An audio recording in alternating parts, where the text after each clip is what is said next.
Bonjour, bienvenue à Béziers pour ce webinaire sur l'intérêt de la SAS en agriculture. Je suis Jean-François Moady, expert comptable, membre du réseau Agir Agri. Je suis avec Claire Vidal, notre ingénieur agri, qui conseille les entreprises sur notre région. Donc nous allons vous présenter l'intérêt de la SAS en agriculture. On va le faire sous 3 épisodes. Premier épisode, l'intérêt en termes d'optimisation des prélèvements obligatoires.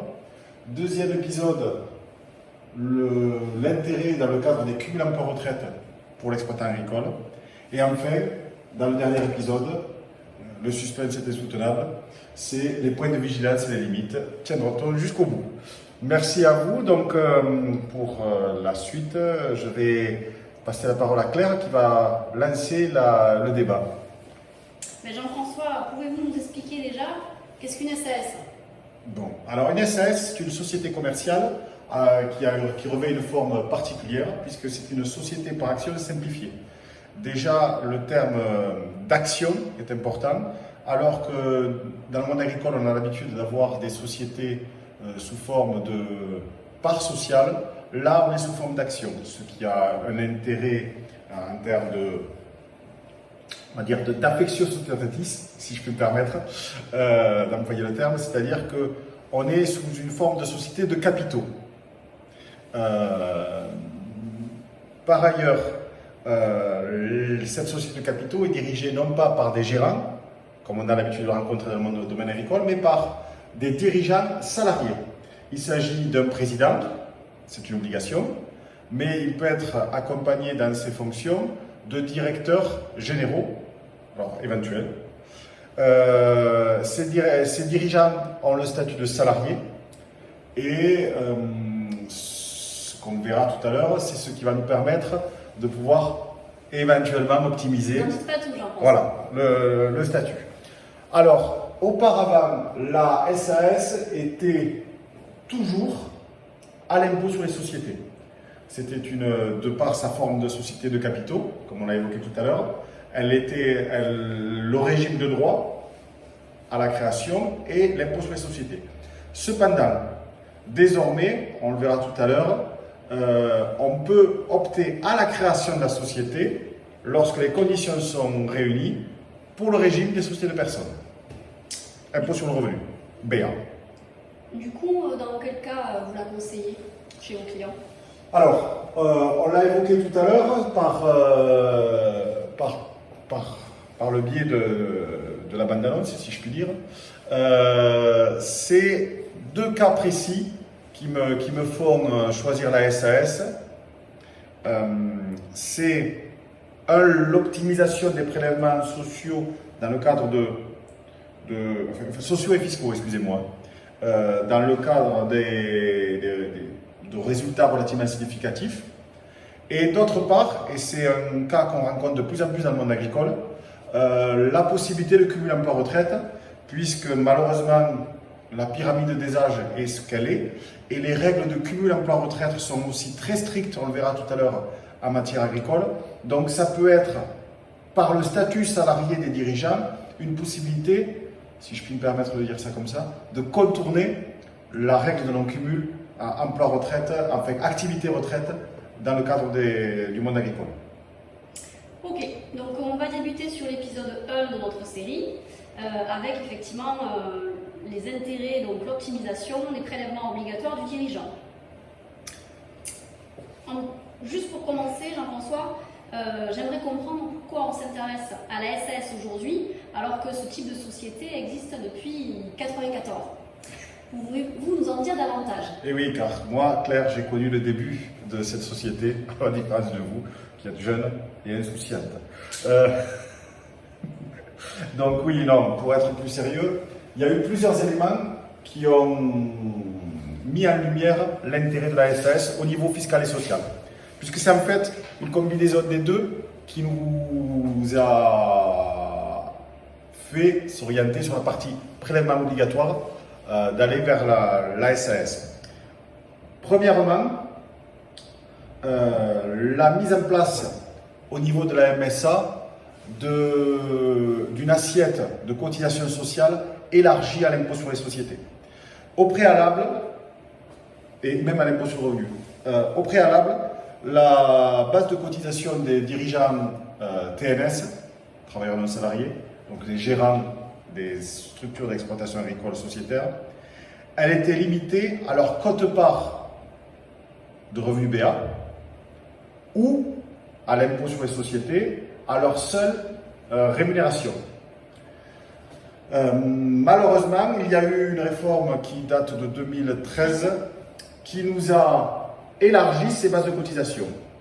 Les fameuses EARL, monsieur, madame, monsieur 51, madame 49, ou inversement. Oui. Je ne veux pas qu'il y ait de malentendu là-dessus. Il n'y a rien de volontaire à ce niveau-là. Mais ces fameuses EARL entre conjoints ont trouvé leurs limites puisque la MSA a désormais consolidé, si je puis me permettre, les bases de cotisation entre monsieur et madame avec des règles pour les revenus qui dépassaient 10% du capital et des comptes courants associés. Donc on a élargi l'assiette de cotisation sur la partie BA et également sur la partie impôt sur les sociétés puisqu'il y avait une tendance quand même de fonds de passage des structures à l'impôt sur les sociétés et la MSA est allée chercher en plus de la base de cotisation rémunération des dirigeants les dividendes lorsqu'ils dépassaient 10% là aussi du capital social ou des comptes courants et des comptes courants. Donc un premier pan à sauter, c'était celui des EARL, SCEA, SARL familiales avec IR ou IS qui nous permettaient d'optimiser. Et donc, il a fallu s'élargir le champ des possibles, le champ des idées, je dirais même. Et donc, c'est là que la SAS a commencé à montrer son intérêt, puisque de par le statut qu'on verra tout à l'heure, qu'on a évoqué tout à l'heure de dirigeant salarié, on échappe pour l'instant, on verra ça à la fin. Tout est travaillé. À la pression sociale sur les dividendes, puisqu'on n'est pas éligible au régime des TNS avec cette fameuse réforme, mais au régime des dirigeants salariés, et donc c'est le statut salarié qui s'applique dans ce cadre-là. Il y a eu quelques réformes aussi qui nous poussent, réformes fiscales, j'entends. Merci Claire de me faire la transition, puisque je vous ai parlé de deux éléments qui nous ont impactés. Le premier, on l'a dit, c'est la partie sociale. La deuxième tendance lourde, ça a été tout ce qui a été réforme de la fiscalité au sens large des entreprises IS. C'est-à-dire quoi? Ces deux aspects, c'est que pour les, là aussi, excusez-moi Claire, pour les plus anciens d'entre nous, j'ai connu un IS à 33 1 tiers, avec en plus un supplément d'impôt sur dividendes distribués.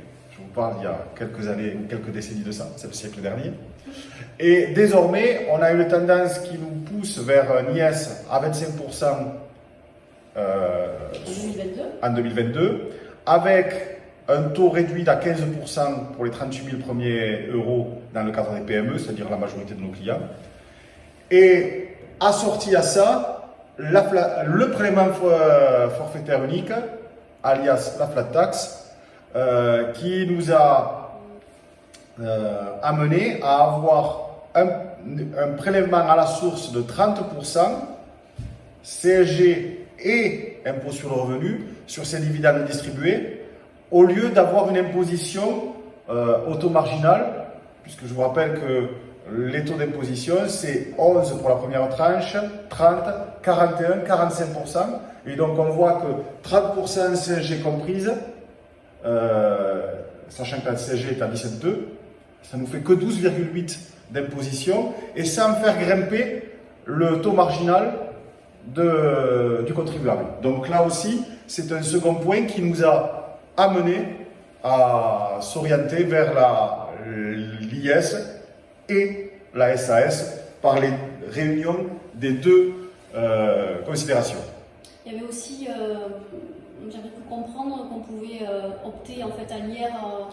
Alors ça, c'est, si je peux me permettre, c'est cherry on the cake. C'est la dernière Le dernier élément qui est venu également, c'est l'assouplissement des règles de cotisation, d'option pour l'impôt d'impôt sur le revenu, BA. C'est-à-dire que lors de la création, et simplement de la création de la société, c'est-à-dire que cet aspect-là n'existe pas dans le cadre de la transformation, pour les 5 premières années qui peuvent être déficitaires du fait des cycles d'exploitation relativement longs dans le monde agricole, je peux opter pour le régime impôt sur le revenu BA, donc pour les 5 premiers exercices, et au terme de ces 5 exercices, je bascule automatiquement à l'impôt sur les sociétés, mais ça me permet éventuellement de bénéficier de ces éventuels déficits lors de la création et du lancement de l'activité reportables sur mes revenus personnels, tout en gardant mon régime TNS et éventuellement des cumuls avec des droits au chômage le cas échéant. Et en plus, au terme, je peux bénéficier lorsque mon activité est lancée, des bénéfices de la SAS et de droits. Du coup, ce que je comprends, c'est qu'en termes d'optimisation des prélèvements, il y a 2 niveaux. Il y a la partie optimisation sociale et la partie optimisation fiscale. Donc maintenant, vous pouvez le développer davantage? Oui, bien sûr, on va le voir ensemble sur ce tableau. Donc, en premier lieu, la partie optimisation fiscale. On vous a fait un petit tableau.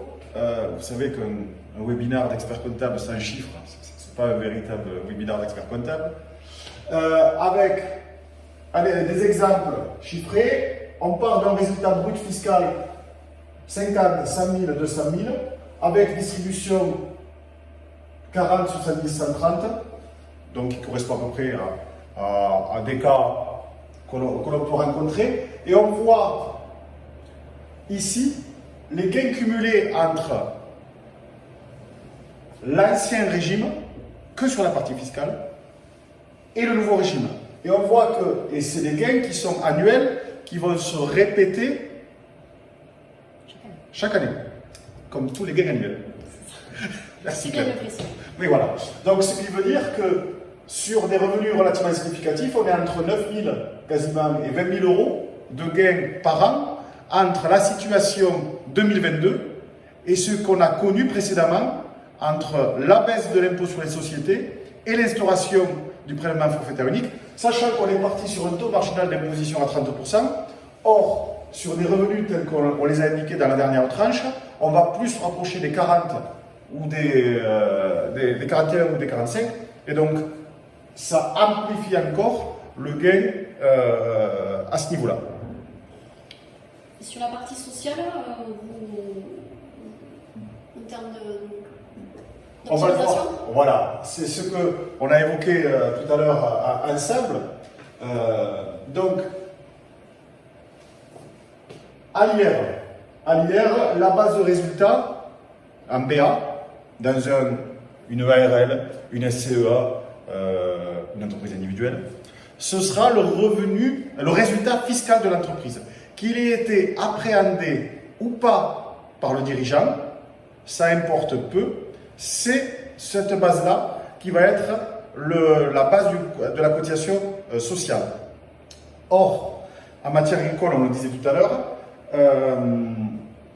il y a un fonds de roulement et une intensité capitalistique, si je puis me permettre d'employer le terme, qui est très forte. C'est-à-dire qu'on a alors on est dans un secteur pour notre zone qui est une zone viticole, et vous avez des cycles de production et d'écoulement des stocks qui sont très longs. Ce qui veut dire que je peux, de ce fait, avoir du résultat fiscal qui est capitalisé sous la forme d'un fonds de roulement mobilisé par l'entreprise ou réinvesti dans l'entreprise en termes d'investissement, et créer de ce fait des résultats fiscaux taxés socialement, mais non appréhendés par l'exploitant. Et donc c'est là un biais important au BA dans notre secteur, c'est le fait de soumettre à cotisation des sommes que le dirigeant n'appréhende pas financièrement à titre personnel. Alors que dans le cas de la SAS, c'est sa seule ce sont ces seuls salaires qui seront les bases de cotisation